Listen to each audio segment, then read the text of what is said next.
108 ఉపనిషత్తులు, 18 పురాణాలు, ఇవన్నీ రాసిన వాడు వ్యాసుడు. మరి 4 పురాణాలు రాయడం అంటే చిన్న విషయం కాదు. 18 పురాణములు, 108 ఉపనిషత్తులు, ఇవన్నీ రాసినాడు. ఆశ్రమము అడవిలో ఉన్నాడు. ఆయన అడవిలో ఉండి తెలుగు రాయొచ్చు. తెలుగు ఇప్పుడు దండికి రాస్తున్నారు పాటలు. సంస్కృతం, అది సంస్కృతము దైవ భాష కాబట్టి అన్ని గ్రంథాలు రాదున్నది. మరి ఇట్లా ఇంటికి వచ్చేది, ఒక్కో రోజు గుంటుకు పోయేది. ఇట్లా వస్తుంటే అతని బాగా పురాణాలు పఠన చేసేవాడు. వేదము ఆయనకి కంఠస్థమైంది. వేదము తన నోట్లో నీళ్ళు ఎట్లా పారుతావో అట్లా పారుతుండవు అనమాట.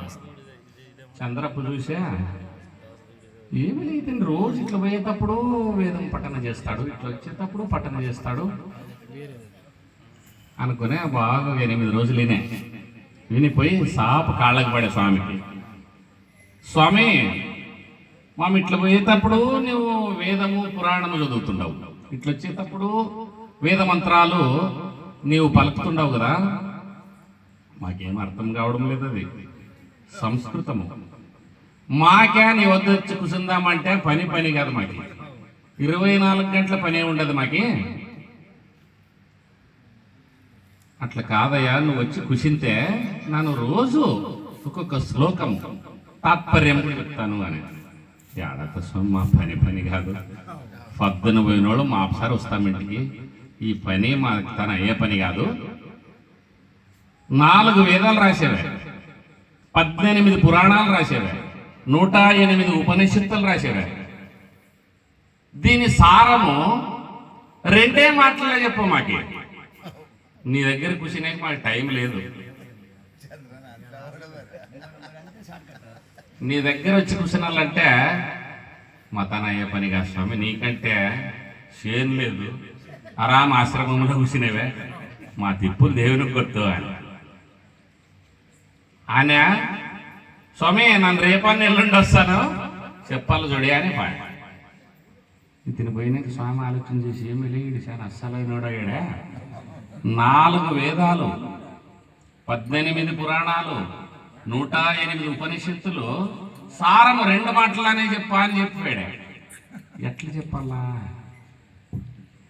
అతని 4 వేదాలు తిప్పేశాడు, 18 పురాణాలు, 108 ఉపనిషత్తులు చదివే అతనికి దిమ్మపట్టే. 2 మాటల్లో చెప్పాలన్నాడు. నన్ను రేపన్న ఎల్లుండని వస్తాను స్వామి అని చూసా. వచ్చి అతని ఇంకా 2-3 దినాలు చంద్రప్ప వచ్చి సమయాన్ని మొక్కా కూర్చున్నా. ఏం సమయం మరి నన్ను చెప్పేంటి కదా అని. ఏమి లేడు చాలా వచ్చి ఎదురుపెట్టి నాకే అని కానీ ఇతన్ని తెల్లవారులు తిప్పేశాడు కదా బట్టి.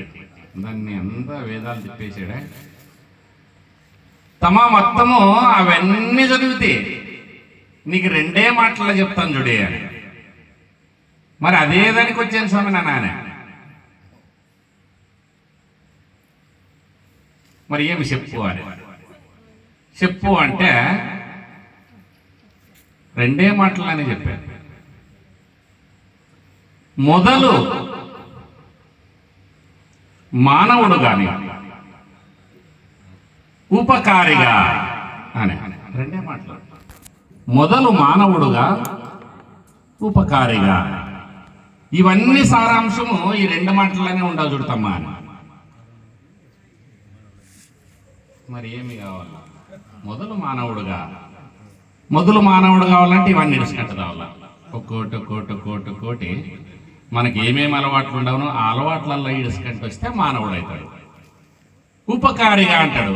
ఉపకారి అంటే నీ ఇంటి ముందుకు వచ్చినోనికి దాన ధర్మం చేయాలి.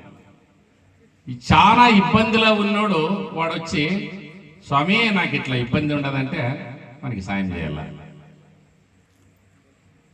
ఉపకారి అంటే అపకారము చేయనివాడు ఉపకారి. నీవు బంధువులకు కానీ స్నేహితులకు కానీ జీవహింస కానీ, జీవహింస కూడా మానబేకవుతుంది. ఉపకారి అంటే ఉపకారం చేసేవాడు. ఈ రెండు మాటలనే ఉండదు చూడతామా, దీని సారాంశం అని. వచ్చే ఇంటికి వచ్చే మొదలు మానవుడు కానిడు. ఇప్పుడు ఎద్దుల్ని గళం కట్టుకొని పోతాను, దాన్ని కలత కొడతాను, వద్దు. తర్వాత ఒకరిని ఎవరినో ఒకరిని తిట్టబేకవుతుంది, వద్దు. ఒకరిని సుళ్ళు చెప్పబేకవుతుంది, మోసము చేయబేకవుతుంది. ఇప్పుడు ప్రపంచంలో ఉండం మనం, ఏదో ఒకటి సుళ్ళు చెప్పబేకవుతుంది. మొదలు మానవుడు కావాలంటే ఇవన్నీ ఇడుచుకుంట కావాల. ఉపకారి కావాలా. ఉపకారి అంటే తన జోబిలో ఉండిన దుడ్లు దానం చేయాలి, ఇంట్లో ఉండిని ధాన్యము దానం చేయాలి. ఇవన్నీ ఎప్పుడైతే ఒకటి ఇడుచుకుంటూ వచ్చినో యోగి హాయ్ చంద్రప్ప మహాత్ముడాయనట. మహాత్ముడయ్యే లోపల ఏం చెప్తే స్వామి, ఆ చంద్రప్ప ఎద్దులు విడిచిపెట్టే, చేను విడిచిపెట్టే, అతని కూడా ఒక చెట్టు కింద కూర్చుని విడిచాడే. ఎవరన్నా వచ్చినా తీసుకోపా ఉండవు గింజలు ఇట్లా అని అంటాడు. ఇల్లు ఉత్తుదాయా, జోబి ఉత్తుదాయా నానే మేము రెండు మాటలు చెప్పింటప్ప. అవన్నీ సారాంశం ఏమి అంటే ఈ రెండు మాటలన చెప్పింటున్నాను. మహాత్ముడు ఆయనంట అతను. ఆయన కూడా ఒక ఆశ్రమం చేసుకునే. ఇట్లా మనము ఎన్ని తత్వాలు వాడినా, ఎన్ని కీర్తనలు వాడినా, మనకి ఎప్పుడైతే ఒకే తత్వమే గోచరిస్తుంది. నువ్వు పొద్దుబుడిసే వరకు పాడు, ఒకే తత్వం కిందకే వస్తుంది. నీవెన్ని తత్వాలు పాడినా 6, 3, 9 నీవు ఆ తత్వములను చూడి 6, 3, 9 ఉండవు. అరిషట్ వర్గాలు 6, 3 గుణాలు, 9 ద్వారాలు, అష్టమదాలు, అష్టదళములు, 3 ఏరులు దాటలేరయ్యా. మన నరేష్ కూడా పాడినాడు.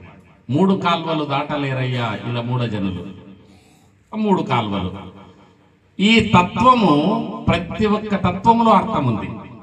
విద్యా కలిసిద ఎనగే సద్గురుదేవ బుద్ధి పెళ్ళిదను వేగ. గురువు